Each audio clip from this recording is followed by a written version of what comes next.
Celebrate करने का दिन है। तो आज बात करेंगे कॉमरेड अर्नेस्टो गुवेरा के जीवन पे। एक सबसे पहले एक दिलचस्प बात कि उनके नाम में कभी चे नहीं था। चे उनका चुना हुआ तखल्लुस भी नहीं था। चे उनका नाम कैसे पड़ा? चे उनका नाम ऐसे पड़ा कि जब ग्वाटेमाला में वो क्रांति को बचाने की कोशिशें कर रहे थे, रिपब्लिकन पार्टी की सरकार का जब तख्ता पलट किया था, अर्बेंज की सरकार का, जैकब अर्बेंज की सरकार को अमेरिकी सरकार ने बाकायदा सेना भेज के तख्ता पलट करवाया था। उसके प्रतिरोध के दौरान उनका जो बातचीत करने का स्टाइल था, तो जैसे बहुत लोग बोलते हैं, जैसे कनाडा में एह बोलते हैं या हम लोग बोलते हैं या कुछ ऐसे, तो वो चे बहुत बोलते थे, चे। और इस तरह उनका नाम चे पड़ा और फिर वो चे नाम अस्थाई हो गया। तो मतलब ये भी एक अद्भुत छोटी सी कहानी। खैर, चे का जन्म हुआ 1928 में 14 जून को अर्जेंटीना के एक ठीक ठाक खाते पीते परिवार में, जो स्पेनिश परिवार था, लेकिन जिसका जो मूल है, मतलब जो उसकी जो एंसेस्ट्री है वो आयरलैंड तक जाती थी और पढ़ा लिखा परिवार था। स्पेनिश सिविल वॉर में इनके पिता की जो पूरी सहानुभूति है, वो पूरी की पूरी सहानुभूति रिपब्लिकन्स के साथ थी। तो एक क्रांतिकारी परिवेश भी था, वो उनको विरासत में मिला। पढ़ने लिखने की बहुत सारी सुविधाएं थी। घर में लोग कहते हैं कि 30,000 के आसपास किताबें थीं। तो ये पांचों भाई बहन पढ़े लिखे भी खूब। बचपन से अस्थमा था, उससे टकराए और उससे क्या खूब टकराए, एथलीट बने। उसके बाद चेस वगैरह खेलना शुरू किया और पढ़ने के साथ, मतलब जो एक सबसे बड़ी बात है कि चे ने केवल पढ़ाई नहीं की, मतलब वो एक उनके अंदर कुछ एक बहुत ही अलग बात थी। उन्होंने जैसे पेंटिंग्स बनाई और अरस्तु की और गौतम बुद्ध की, और उनका तुलनात्मक अध्ययन किया। एक मेडिकल आप उसको एक्सपेरिमेंटेशन कह सकते हैं। मतलब ये अभी मैं 16-15 साल के चे की बात कर रहा हूँ। खैर, उसके बाद अपना अस्थमा भी उसके पीछे एक बड़ा कारण था, लेकिन उसके आगे भी और भी जाके एक पूरी ह्यूमैनिटी के लिए जो कंसर्न था उनका, मेडिकल साइंसेस की पढ़ाई ज्वाइन की ब्यूनस आयर्स में। 1950 में मतलब एक निकल पड़े, जब कॉलेज बंद था तो 4500 किलोमीटर से ज़्यादा की यात्रा की। रूरल जो अर्जेंटीना था, मतलब जो ग्रामीण अर्जेंटीना था, और वहाँ पे क्या हैं चीज़ें, कैसी हैं चीज़ें देखी, गरीबी देखी और बहुत प्रभावित हुए। ये चे के एक बुद्धिजीवी चे से, एक डॉक्टर चे से क्रांतिकारी चे बनने की शुरुआत थी। उस चे बनने की शुरुआत थी जिसको बाद में कहना था सार्त्र को कि हमारे समय का वो सबसे पूरा इंसान था, जिसको बाद में हमको समझना था कि शायद वो सभी समयों का सबसे पूरा इंसान था, अपनी तमाम कमियों के बाद। उस पर भी आएंगे बाद में। 1952 में जनवरी से सितंबर तक फिर उन्होंने एक ब्रेक लिया और अब की बार एक बाइक टूर कर डाला पूरे साउथ अफ्रीका का, Argentina, Chile, Peru, Ecuador, Colombia, Venezuela, Panama, Florida, Florida भी गए, हाँ, यूनाइटेड स्टेट्स में। बहुत अब की बार जो गुस्सा देखा उन्होंने, मतलब, और गरीब लोगों की जो स्थिति देखी, और रास्ते में एक कम्युनिस्ट परिवार मिला जिनका सब कुछ छीन लिया गया था, उनको जब देखा तो वो जो गुस्सा बना उनके मन में, और वो बहुत एक महत्वपूर्ण गुस्सा था जो उनको आगे के लिए बहुत एक उनके जीवन को दिशा देने वाला था। और एक बात याद रखिएगा कि चे तमाम रेवोल्यूशनरीज से तमाम मामलों में बहुत अलग है। मार्क्सिस्ट रेवोल्यूशनरीज दुनिया भर में, मतलब वो बहुत पार्टीजन होते रहे, पार्टी लाइंस पे चलते रहे। चे एक ऐसा आदमी है जो अचानक से उसमें बोलता है कि तुम्हारा मेरी पार्टी का कॉमरेड होना जरूरी नहीं, अगर तुम्हारा हृदय दुनिया में कहीं भी अन्याय देखकर उबल पड़ता है तो तुम मेरे कॉमरेड हो। ये जो सॉलिडारिटी है, workers of the world unite, ये उसका जो उरूज है, ये उसका जो शिखर है, ये केवल चे कर सकते थे और चे ने ये किया। या जब वो कहते हैं कि सच्चा क्रांतिकारी प्रेम की सबसे उदात्त भावना से संचालित होता है। प्रेम, क्रांति में प्रेम देखना, मतलब माओ जब कहते हैं तो आप उनको थोड़ा सा जो फर्क है वो देखिए कि क्रांति मतलब कोई डिनर पार्टी नहीं है, क्रांति कोई कढ़ाईकारी नहीं है, क्रांति में बहुत कुछ होना है। चे जीते हैं वो दूसरा हिस्सा, लेकिन कहते क्या है कि सच्चा रेवोल्यूशनरी जो होता है, सच्चा क्रांतिकारी जो होता है, वो प्रेम की सबसे उदात्त भावनाओं से ही संचालित हो सकता है। और ये जीवन भर चे का रहा। खैर, लौटे 1953 में उन्होंने मेडिकल डिग्री पूरी की और चिकित्सक बने। 7 जुलाई को अर्जेंटीना फिर छोड़ा और अब की बार साउथ और सेंट्रल अमेरिका के टूर पर निकले। इस बार वो Bolivia, Peru, Ecuador, Panama, Costa Rica, Nicaragua, Honduras और एल सल्वाडोर गए। This was his life changing tour. ये टूर लाइफ चेंजिंग क्या था, क्यों था? क्योंकि अगर आप उनके पत्र देखेंगे जो वो अपने परिवार को लिख रहे हैं, या जब आप उनकी मोटरसाइकिल डायरीज पढ़ेंगे, जो किताब उन्होंने खुद लिखी, फिल्म भी आप देख ही सकते हैं, वो भी ठीक अडॉप्टेशन है, लेकिन मैं कहूँगा अगर संभव हो और अंग्रेजी जानते हो तो किताब पढ़ें। उस किताब की जो ध्वनि है अब वो लगातार बदल रही। उनके जो अपने इंटरैक्शन, अपने परिवार के जो धनी सदस्य हैं, मतलब अपना जो एक्सटेंडेड जो फैमिली है उसके धनी सदस्य हैं, उनसे जो उनकी बातचीत है अब वो लगातार बदल रही है। अब वो अमेरिकन एम्परियलिज्म को देख रहे हैं। अब वो देख रहे हैं कि एक यूनाइटेड फ्रूट नाम की जो कंपनी थी, उसका मतलब उसने किस तरह से, मतलब ईस्ट इंडिया कंपनी से हम लोग उसको कंपेयर कर सकते हैं, कैसे उसने मतलब बॉन्डेड लेबर तक पहुंचा दिया था लोगों को, इंडेंचर्ड लेबर की स्थिति लाई थी लोगों को यहाँ से वहाँ ले जाना, कैसे सबकी ज़मीनें छीन ली थी। ये बाद में जब 1959 में वो क्रांति करेंगे तो जब अपने लैंड रिफॉर्म में वो कहेंगे कि 1000 एकड़ से ज़्यादा की लैंड होल्डिंग्स किसी को अलाउड नहीं है, तब ये बात आपको याद आएगी। और यूनाइटेड फ्रूट के लिए जो उनके मतलब जो लिखा उन्होंने, या अमेरिका के लिए, वो बहुत कुछ साफ करता है कि जो चे की समझदारी थी उस उम्र में वो बहुत अलग थी। We all know a word called banana republic. हम सब जानते हैं ना, बनाना रिपब्लिक कहा जाता है उन देशों को, मतलब जो दरअसल रिपब्लिक नहीं होते हैं, तानाशाही होते हैं, और वो भी किसी और के इशारे पे चलने वाली तानाशाही होते हैं। ये शब्द कहाँ से आया? ये शब्द साउथ अमेरिका से ही आया, दक्षिण अमेरिका से ही आया, लैटिन अमेरिका से ही आया, कि वहाँ पे उपनिवेशवाद का जो सबसे बड़ा हथियार था, ये फल बेचने खरीदने वाली कंपनियां थी जो वहाँ घुसी, जिन्होंने प्लांटेशंस लगाए, और प्लांटेशंस लगाते लगाते उन्होंने पूरे सरकारों को कब्जा कर लिया। सबसे बड़ी जो कंपनी थी पहले, वो बनाना में ही डील करती थी, वो केले के ही प्लांटेशंस लगाती थी, इसीलिए बनाना रिपब्लिक। खैर, यहाँ पे उन्होंने बहुत कुछ देखा। 1953 में ग्वाटेमाला पहुंचे, 24 दिसंबर वो तारीख, आज मैंने नोट्स ले लिए हैं तो ये अच्छा है, बहुत तारीखों में उलझता हूँ। अभी वहाँ पे मतलब उस समय के लाटिन अमेरिका में अंतिम जो निर्वाचित राष्ट्रपति थे, जो पॉपुलर राष्ट्रपति थे, जो जन इच्छाओं का प्रतिनिधित्व करते थे, जैकब बर्बेंच गजमैन, वहाँ पे उनकी सरकार थी, और वो लैंड रिडिस्ट्रीब्यूशन, मतलब जमीन के पुनर्वितरण के द्वारा, भूमि के पुनर्वितरण के द्वारा गरीबी की समस्या हल करने की कोशिश कर रहे थे। और उन्होंने इसके लिए पेरुवियन इकोनॉमिस्ट हिल्दा गदेसा अकोस्टा को बुलाया था, जो उस समय लेफ्ट विंग का अमेरिकन पॉपुलर रेवोल्यूशनरी अलायंस था, उसकी महत्वपूर्ण सदस्य थी। चे पहले वहाँ पे हिल्दा से मिले, और हिल्दा से मिलने के बाद अर्बेंच की सरकार के और तमाम महत्वपूर्ण वामपंथी विचारकों वगैरह से बात की। बहुत सारे विचारक वहाँ पे रह भी रहे थे उस समय, जो पूरे साउथ अफ्रीका अमेरिका से जो निर्वासित थे अपने अपनी तानाशाहियों की वजह से, उन्होंने वहाँ शरण भी ली थी। तो एक बहुत वाइब्रेंट एक कल्चरल और स्टडी ग्रुप जैसा वहाँ पर बना। खैर, लेकिन अमेरिका को इस बात से बहुत दिक्कत हो रही थी इस भूमि वितरण के कानून से, और जैकब गजमैन के मदद करने की कोशिशों के गरीबों की, और उसके साथ साथ इतने सारे रेवोल्यूशनरी थियरिस्ट्स, अभी चे को बनना था लेकिन बहुत सारे बाकी लोग थे, उनके वहाँ पर मौजूद होने से so America did what it does. उन्होंने सरकार को डिस्टेबलाइज करने की कोशिशें शुरू की, पैम्फलेट तक बरसाए, मतलब और बहुत कुछ किया, पैसे दिए वहाँ पे, मतलब जो डिसेंटर्स थे, और डिसेंटर्स मतलब जो जिनके व्यापारों को इससे फर्क पड़ रहा था। और finally they started even aggression. उन्होंने अननेम्ड अनमार्क्ड हवाई जहाज़ों से बम बरसाए, और फाइनली इवन लैंड एग्रेशन किया, और जिसके बाद अमेरिकन ने मजबूर किया कि प्रेसिडेंट अर्बेंज रिजाइन करें, इस्तीफा दें। चे इसके खिलाफ थे, और भी बहुत सारे लोग खिलाफ थे, और इन लोगों ने तय किया कि ये रेवोल्यूशनरीज के साथ लड़ेंगे, लेकिन और कोई बहुत लड़ा नहीं। अब इसके बाद जो आरामास रेजिम आया, उसने हमले करवाने शुरू किए, जो डिसेंटर्स थे, जो रेवोल्यूशनरीज थे। चे के ऊपर 2-3 बार हमला हुआ, हिल्डा गिरफ्तार की गई, और चे गुवेरा ने अर्जेंटीनी जो दूतावास था वहां पे शरण मांगी। शरण इनको मिली भी, और फाइनली मतलब, लेकिन इस बात ने अब चे का जो जीवन इसके बाद का था उसको निर्धारित कर दिया था।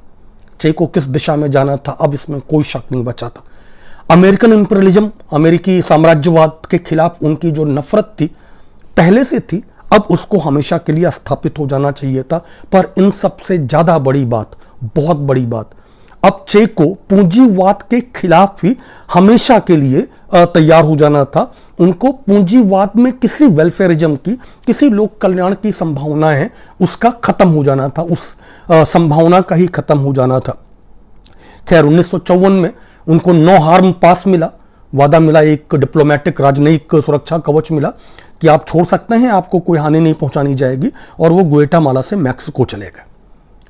अब यहां से चे के जीवन का दूसरा फेज शुरू होना था। क्रांतिकारी तो चे मैक्सिको बन के पहुंचे थे, लेकिन यहां पे उनको निको लोपेज और तमाम और सारे जो क्यूबन एक्सेल्स थे, मतलब जो क्यूबन लोग, जो क्यूबाई जो निर्वासित थे, वो मिले।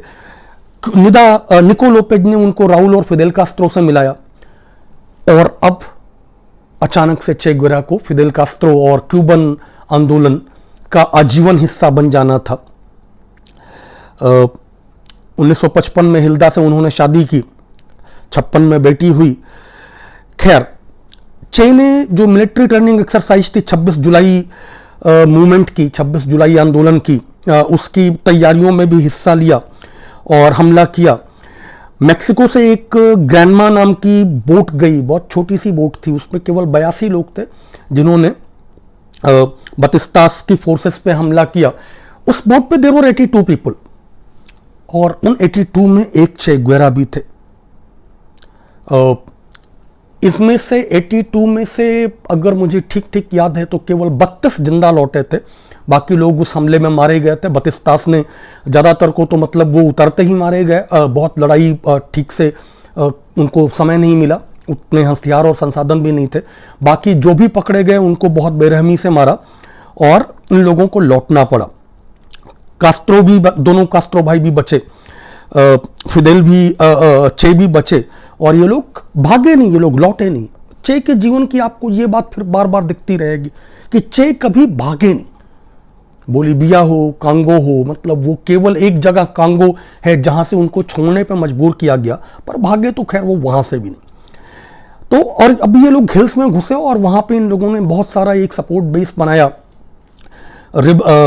रेडियो रिबेल्दा नाम का एक बनाया, मतलब जो रवांडा रेडियो की एक उल्टी जो अति है उसके खिलाफ अगर आप कभी देखेंगे तो आपको बहुत ही मतलब शानदार लगेगा ये रेडियो, रिबेल रेडियो का जो कॉन्सेप्ट जो ये लोग बताते रहे लोगों को। तो बतिस्तास ने क्या किया कि उन्होंने मतलब जो भी लोग इस 26 जुलाई मूवमेंट के साथी हैं उनको डराने की और उनकी हत्या करने की कोशिश की, जिससे मतलब लोग डरें। और यहाँ पे हम लोग चे के जीवन का एक और फेज देखते हैं जो बहुत महत्वपूर्ण फेज है, जो उनके बायोग्राफर्स ने बार बार इशारा किया है। एक बेहद निर्मम चे, मतलब एक ऐसे चे जो बहुत साहसी और निर्मम।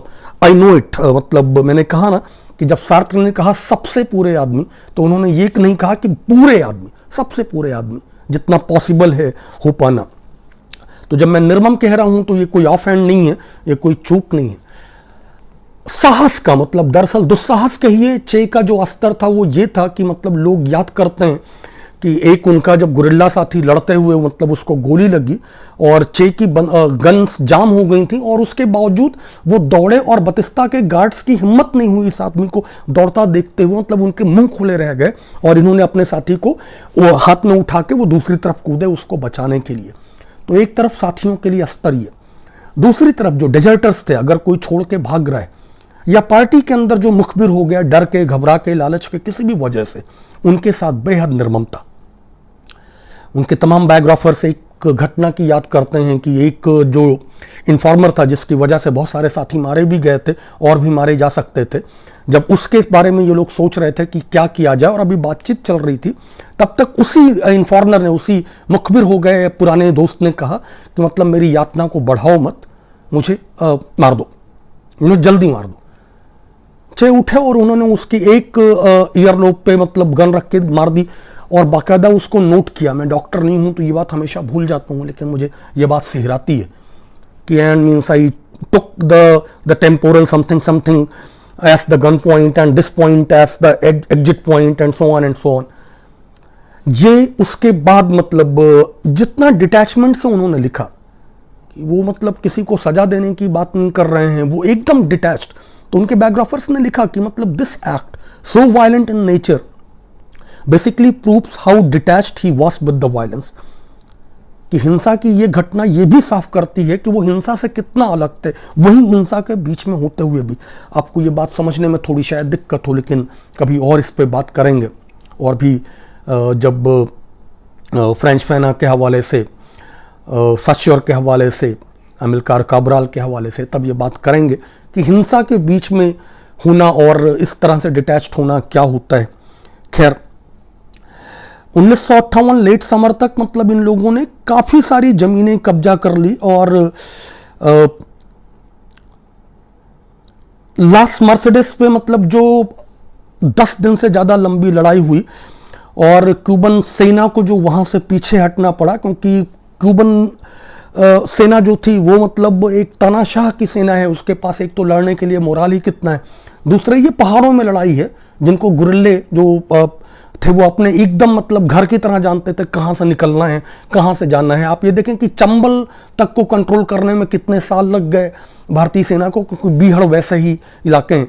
अब आप हिल पे लड़ रहे हैं जो बीहड़ से भी ज़्यादा बीहड़ है, तो फिर क्या होना था ये कहने की बात नहीं. और क्यूबन आर्मी ने सीज फायर माना, संधि मानी. और ये बहुत अगेन एक फिर से एक बहुत महत्वपूर्ण बात थी. संधि आप तब करते हैं जब आप सामने वाली जो फोर्स है, सामने वाली जो ताकत है, आप उसको लगभग अपने बराबर मान लेते हैं, आपको स्वीकारें या ना स्वीकारें. और जब उन्होंने निगोशिएटर्स भेजे कास्ट्रो को, तब तक गुरिल्ला सेनाएं वापस हिल्स में घुस गई और क्यूबन सेना को लौटना पड़ा, बतिस्ता को लौटना पड़ा. ये बतिस्ता के अंत की शुरुआत थी.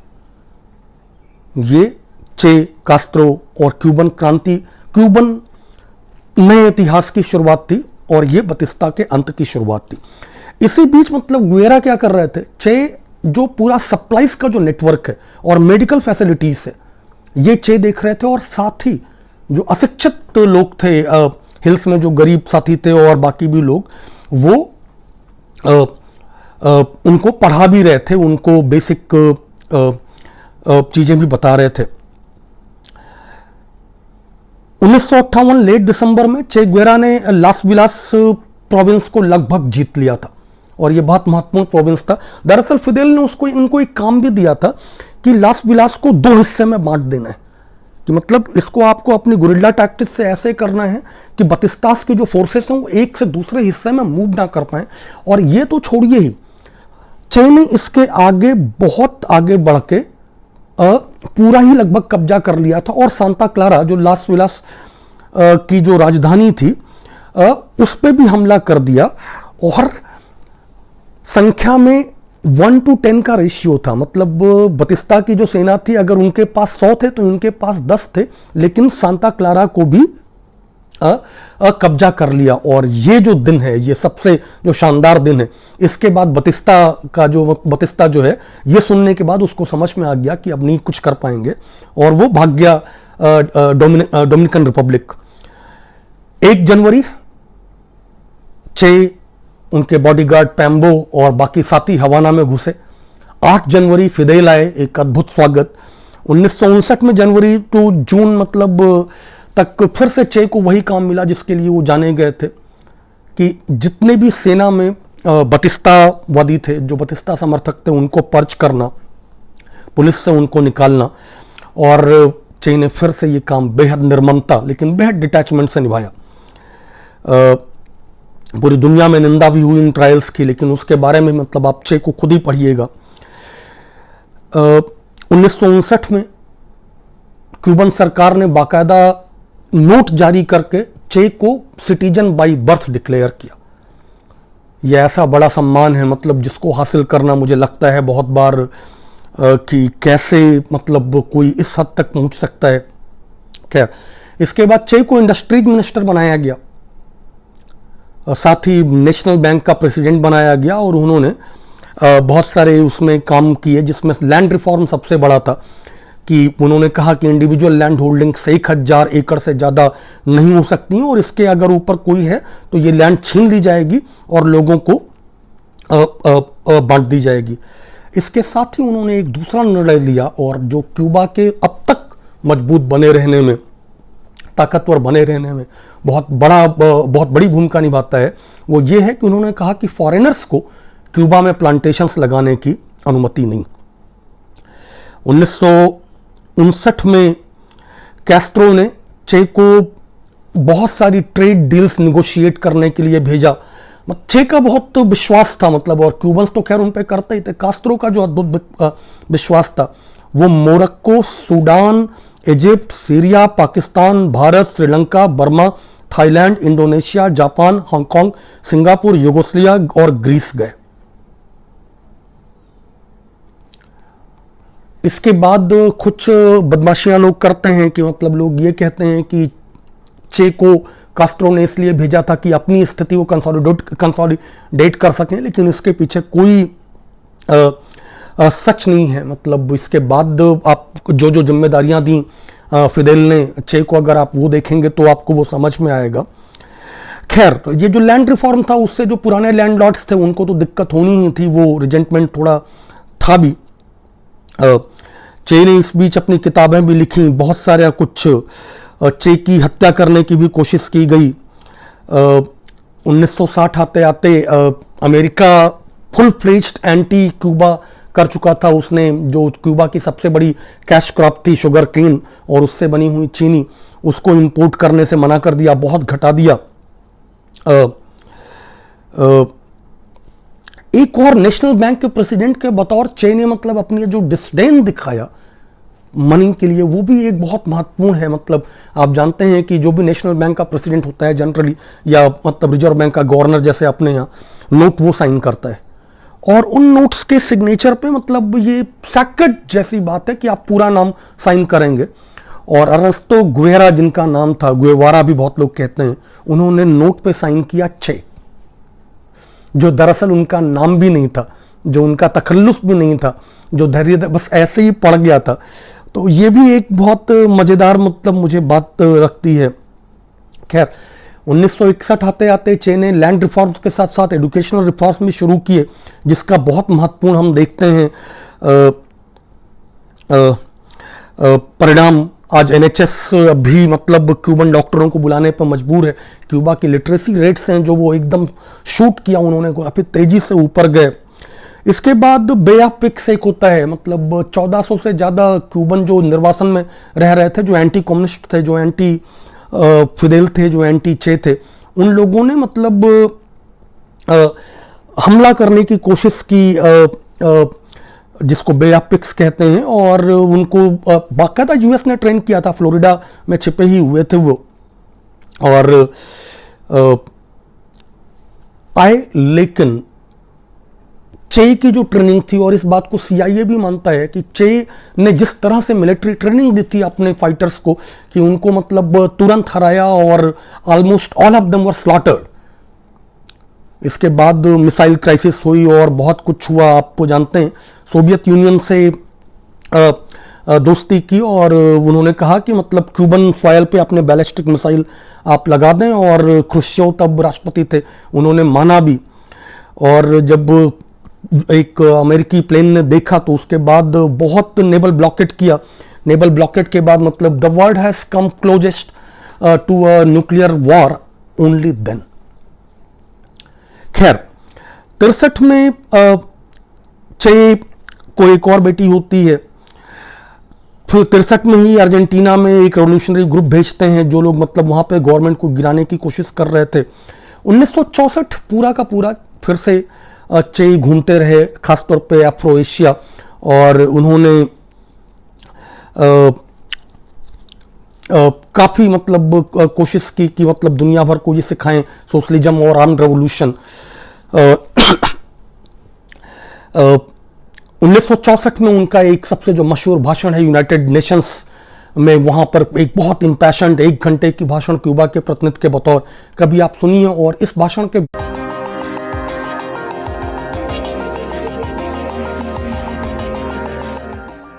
nosotros queremos construir el socialismo.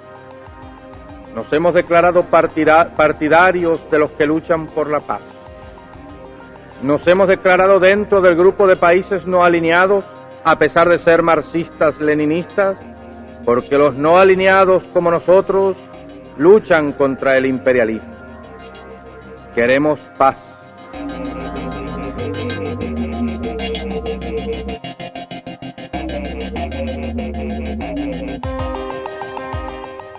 Esta disposición nueva de un continente de América está plasmada y resumida en el grito que día a día nuestras masas proclaman como expresión irrefutable de su decisión de lucha, paralizando la mano armada del invasor. Proclama que cuenta con la comprensión y el apoyo de todos los pueblos del mundo y especialmente del campo socialista encabezado por la Unión Soviética. Esa proclama es patria o muerte. हमले की कोशिश की गई। North Korea गए, उसके बाद अरब में गए, आयरलैंड गए।